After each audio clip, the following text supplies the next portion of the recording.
I know, the title is kind of tilting if you don't share the same opinion. I risked it just to get your attention. Do you mind lending me a moment of your time? Hear my thoughts as to why deep down I feel Base World is better than Base Rise. Who knows, maybe we think alike. If not, I respect that. This video is not meant to change what you think of the game. It's a message for the people that think the same. You guys are not alone. I feel it too. I'm just sharing a Fiverr's perspective regarding Rise.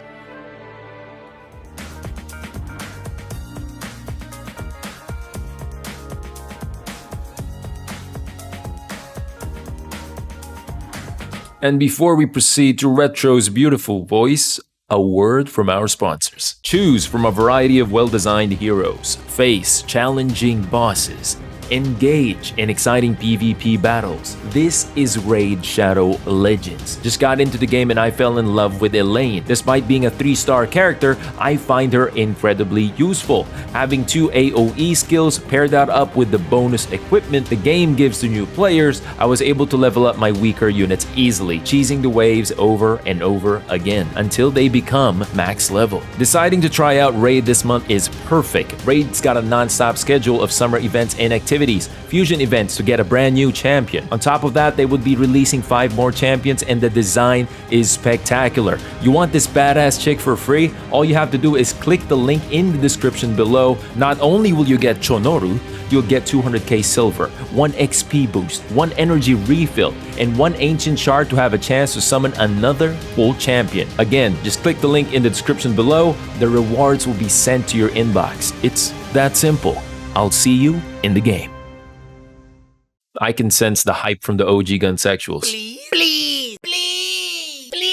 Subscribe. 50k is almost there. Let's get the show on the road. First thing we're gonna talk about is immersion. Is it just me? I feel more immersed in World than in Rise. Maybe it's due to the fact that the game is on Switch. Maybe the Palamute is making me less immersed because I'm just dashing through the whole map, or because I don't have to pick up tracks no more. There's also this mechanic in World that when you capture a monster in a quest, you get to see it on your base and also get a chance to go head-to-head with it at the special arena. These are the things I have taken for granted when playing World. I just noticed these things when I was brainstorming with my community as to why I'm feeling empty in Rise. In World, we also have a variety of environmental traps. In Rise, the only thing I saw is probably the one at the Wastelands, the pit where Diablos can get trapped in. Don't get me wrong, I'm not ignoring the crazy things we can do in Rampage, the cool NPCs that we can summon, and the shitload of stuff that can happen in the screen all at the same time. I enjoyed Rampage. I was amazed, especially at the nuke animation. I certainly am. But in the end, I got tired of it, and so did most of the people. No one even wanted to do Rampages in my lobbies. It's a chore. Another thing I would like to discuss are the cutscenes. Correct me if I am wrong, I've never seen my hunter actually in a fight with the monster in Rise. The cutscenes are usually only focused on the monster and not my hunter being there.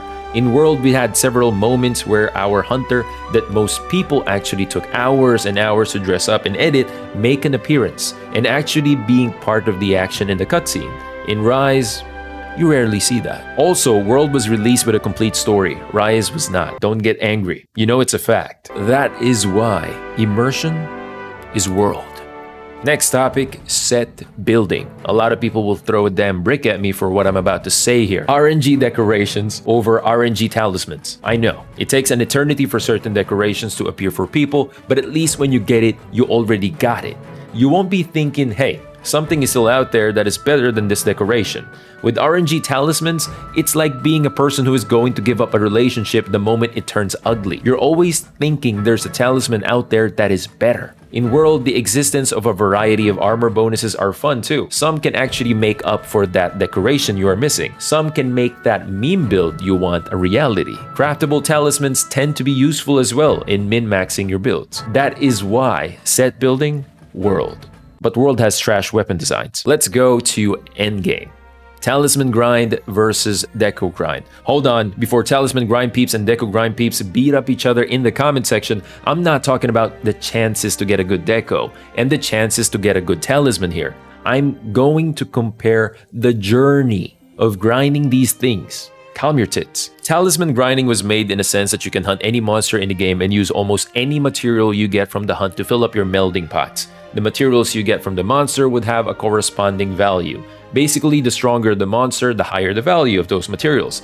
It's great because technically you can hunt any monster in the game and say, yes, I am Talisman farming. But the thing is, let's be honest, I'm guilty, you're guilty. There was a time in our Rise playthrough that we just kept spamming Narwa quests over and over again, or slamming two Diablos towards each other. Or better yet, in the Rise 3.0 update, slamming Elder Dragons onto each other and just leaving the hunt after picking up the drops, not even hunting. Then when you get that decent Wex 2 Talisman, you're good to go. You'll just jump on the bandwagon that you don't need the godly talismans anymore because it will just make you stronger only by a bit. Deco grinding in World is through tempered investigations. These investigations have 3 tiers, tier 1, 2, and 3. Each tier has a corresponding drop rate for each type of phase stone, and each type of phase stone is designated for a certain tier of decoration. You have S tier decorations, A tier, B tier, and C tier. To make a well-rounded set, you usually need a combination of decorations coming from all tiers that I have mentioned.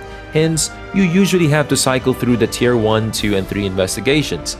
Getting these investigations is also RNG.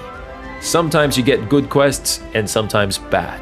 Sometimes multiple monster quests and sometimes just one. Many would say that's a lot of random stuff to deal with. Some will say that's artificial endgame and not real content.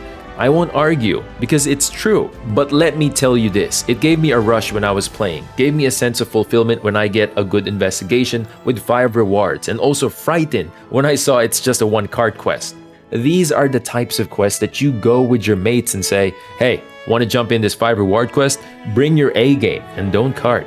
Or maybe asking around the community if someone hasn't finished the HR 49 Tempered Kieran quest. You guys remember that? Follow the horsey and pick up its poop, and keep on repeating it for an endless swarm of tempered investigations. And of course, dailies and weeklies. It's small, but it makes the player come back and try to complete them. We don't have this in Rise, but maybe the main reason for it is because Rise isn't live service. Where am I going here? The journey of talisman grinding can be entirely solo. No punishment in failing a quest because you can just repeat it again. The journey of Deco grinding can be entirely solo, clusters and slicing, but of course, sharing good investigations with each other would make the journey faster and a lot more enjoyable. And the quests being RNG means you guys have to not waste it. There's pressure, there's a push to perform and give it your all. That's why endgame, world. If all my talking points here didn't make sense, maybe I just got attached. It is, after all, my first Monster Hunter game. I played it on console, bought it again on PC, experienced doing speedruns, met new people from all corners of the world, glorious 16-player lobbies, unforgettable carts, the pictures, the laughs. It's the game where Gunsexual was born. And if you're one of my old school subscribers and you're hearing this right now, thank you. I could not be here without all of you. The joke finally became a reality.